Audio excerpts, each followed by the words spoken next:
I'm supposed to say my name, but it's going to appear right in front of you. And you're watching Mike Fallon, Citizen Cinema.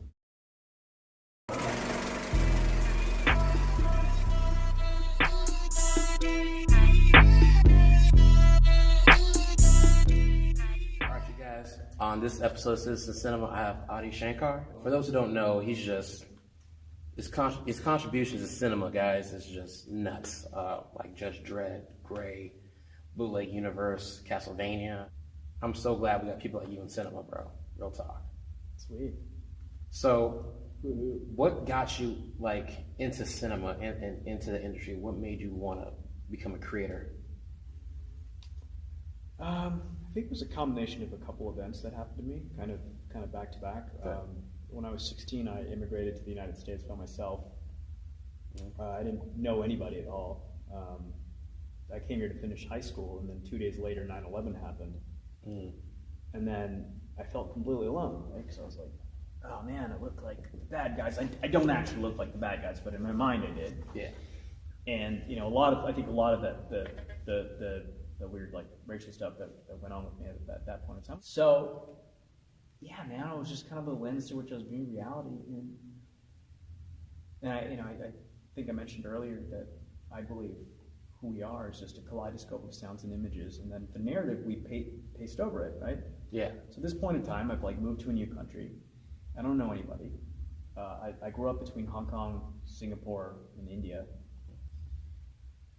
and yeah, just kind of felt alone. And then I was like, well, what I like about all these places I've lived my life is everyone watches movies, and everyone understands these images cut together. So if I can make something and it goes out everywhere, then maybe everyone will see it, and then at the same time, all my people from all over the world will be watching something, and we can have a conversation, and I can create something that gets them to talk to each other. Yeah. But that was just kind of like the kernel of a thought, right? Yeah. When I was 18, I was misdiagnosed with cancer while I was a freshman in college. And it was a really, really terrifying ordeal because for a month I thought I had lymphoma. I withdrew from school. And I mean, my parents were a wreck. Just a very tough period overall. And I can obviously get into like the nuances of the day-to-day, but I'm just going to gloss over that and tell you that obviously I didn't have cancer. Yeah. But that did some irreparable damage to my psyche at that point in time, because I remember going back to college, going back to school, and being like, man, I literally cannot talk to people anymore. I don't know how to hold a conversation. It's almost like I had this weird sense of urgency all the time, and I didn't have it before. And I had like anxiety, and I remember like all of a sudden going from having like all these friends and being invited to all these social activities to showing up to social activities and being like, I don't know how to like relate to anybody in this room. I don't know what's going on. But the moment I started like doing a project, it all clicked. I knew how to communicate. Once I had a goal, and I realized like I just have this need to like constantly be creating things or doing things or starting things or something.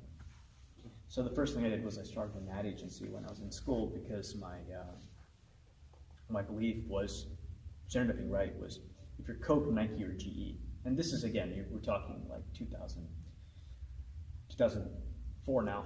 If you're Coke, Nike, or GE, and you want advertising and branding help, right? You go to like Leo Burnett, Saatchi, a Foot Cone Building, like a big ad agency. Yeah. Right? But if you're a small to medium-sized business, like a mom and pop shop, right? Today you have all these great tools of artists all over the world that can make you a logo or like rebrand you or whatever, right? Back then you didn't have that. And my university had kids who were working at the big agencies on these big, these big accounts and Porsche and stuff a year or two out of college. And I'm like, dude, okay, that's cool. Like we've got these students at this school who are going on to do these great things. But to get those jobs, they were making spec ads. Right, so you make a fake M&M's ad to be like, this is what I would do with M&M's. And I was like, bro, instead of making like fake M&M's ads, why don't we like actually go to that coffee shop and like rebrand this coffee shop from the ground up and actually like impact their business and actually do the whole thing. You know? So this turned into like a mini ad agency. And then they ended up making me a teacher at the school, and I was a senior, which was insane. And I taught for a whole year after school. So the point is, as I'm rambling, after this cancer incident, I couldn't stop. It was like someone had like kind of jammed a brick into the pedal to full throttle, and like, does that make sense? It makes perfect sense. And with the fire, right? Because it's like that midlife crisis thing. At 18. Like, you know that thing where it's like, man, you got 1 week to live, what would you do? Or 1 month to live, what would you do? Yeah. I felt that way from the ages of 18 to, you know, like really 32. I started processing this not too long ago. I had to like do like meditation and all sorts of stuff in order to like get out of that headspace. That's what led you to pursuing cinema and stuff of that nature from the ground up. I mean, when you list out all the stuff that's come out, basically throughout my between 25 and 30, it was like insanity. Yeah. It's like insanity. It's true. And that's where it came from. It came from like literally feeling like I had a month left to live every month. That spawned to this, your career. Yeah. So, I know you've been asked this a lot. Mm-hmm. So, within that experience, that era of your life, so going into your career, so that's what brought on projects like your Power Rangers project. Mm-hmm.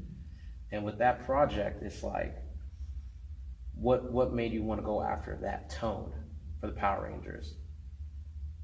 That's how I saw this show as a kid. Okay. Right? Because I wanted to be a Power Ranger. Yeah. Everyone did. Yeah. But then you realize what the implications are. You're actually a child being weaponized by an alien to fight another alien. So it's like real world like consequences. Right. And the way I processed that as a 7-year-old was like, well, you know, like before the cancer thing was kind of like made me into like an artist. Mm-hmm. Before that I wasn't. I was like a straight and narrow, like gonna be like a, I don't know, like a corporate guy. Because I mean, you know, Indian households are very traditional, right? Yes. I think a lot, yeah. So yeah, I was gonna be like a conventional dude, and I remember thinking at 7, well, if I was a Power Ranger, then I'd spend all this time saving the world, and I wouldn't get into a good college because I couldn't put it on my resume. And then I won't go to a good college, therefore I won't get a good job, and it's like, you know, spiraled out of control. And then I remember thinking that at 7. The butterfly effect, basically. Yeah, like what happens, right? Yeah. And eventually someone dies. They have to.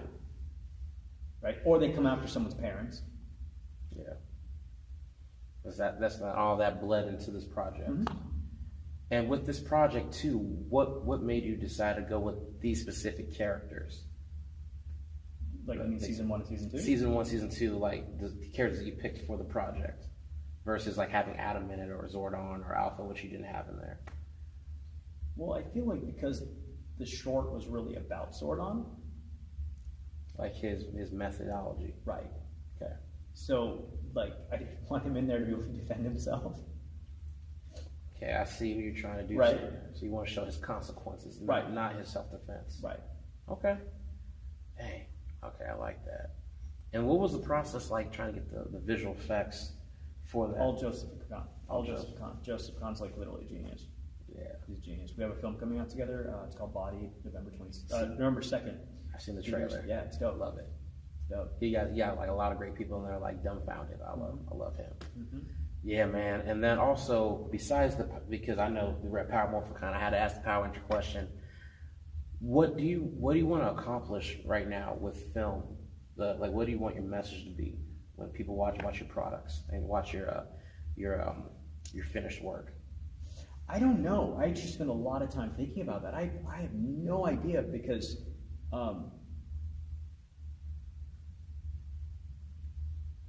it's weird. I've also noticed, like, even on on like the little time I spend on social media, my messages get interpreted so radically differently, and that kind of bothers me. Yeah, I don't just mean like the way the works are interpreted, but if I throw something out in the ether, I'm saying one thing, and then all of a sudden it's like, deconstructed into something completely different. And I'm not, and it puts me in a weird spot mentally, because I'm not just like I'm not trying to be a celebrity who goes on Dancing with the Stars and it's like, just like waving to the crowd. I'm not trying to do that. I'm trying to like incept thought, to have like an open exchange of ideas. Basically, you're trying to build the human experience through cinema. Right. And if there's not a free flow of ideas, then that's impossible. So like censorship is the death of creative thought. In that sense, since you're saying you want everything to freely flow. Right. And censorship comes in many forms, right? Yeah. Censorship comes in many forms. It's not always like, I think, especially in North America, we look at censorship as the government, don't censor me, right? It's like Big Brother, don't censor me. But censorship takes on many, many, many forms. Many, many, many, many, many forms, right? And again, I think even what I just said could be interpreted as like, oh, yeah, he's anti like the political correctness of it all, right? Yeah. But at the same time,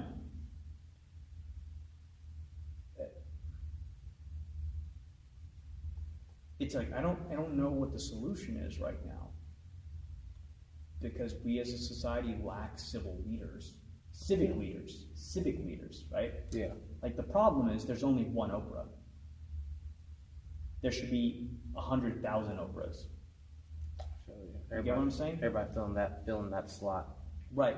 There should be a lot of community leaders that should come together, and that's like a more effective way for I think this to play out. But for too long we had this uni media that was basically like disseminating information. Now, I'm not making a moral judgment as to whether it was good, bad, or it just was what it was, right? So everyone was getting the same information, and then everyone's like not getting the same information.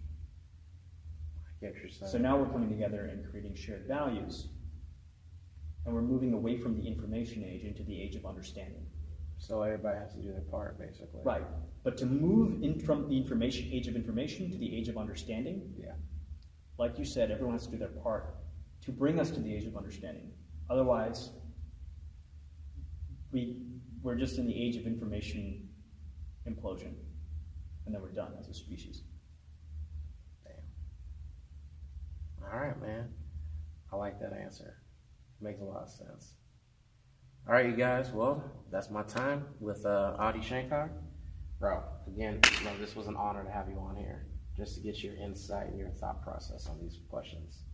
Thanks, bro. Of course, man. That's what questions, man. Well, yeah, that's what I want. I want my viewers, you guys watching right now, like that's the point of cinema for me too. It's not just to be like, well, who's your favorite actor? What are they wearing? It's just like, what's the thought behind these things being pushed out?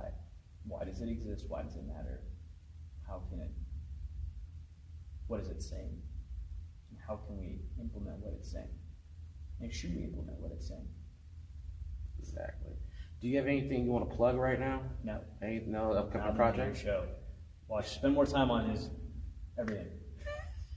Thank you, bro. I appreciate you, man. All right, you guys, it's your boy Mike Fallon with another episode of Citizen Cinema. Where you ain't been, right been? Where you ain't been, right been? Been around the world and back. Must ain't been, right been? Been that nigga since 10. Been getting money since 10. Where you ain't been, right been? Where you ain't been, right been? Where you ain't been, right been? Been that nigga since 10. Been getting money since 10. See through the fake in these lens. DJ Khaled was right. They don't wanna see you win. None but Franks in my wallet. All I do is keep it bent. All I do is write these cuts.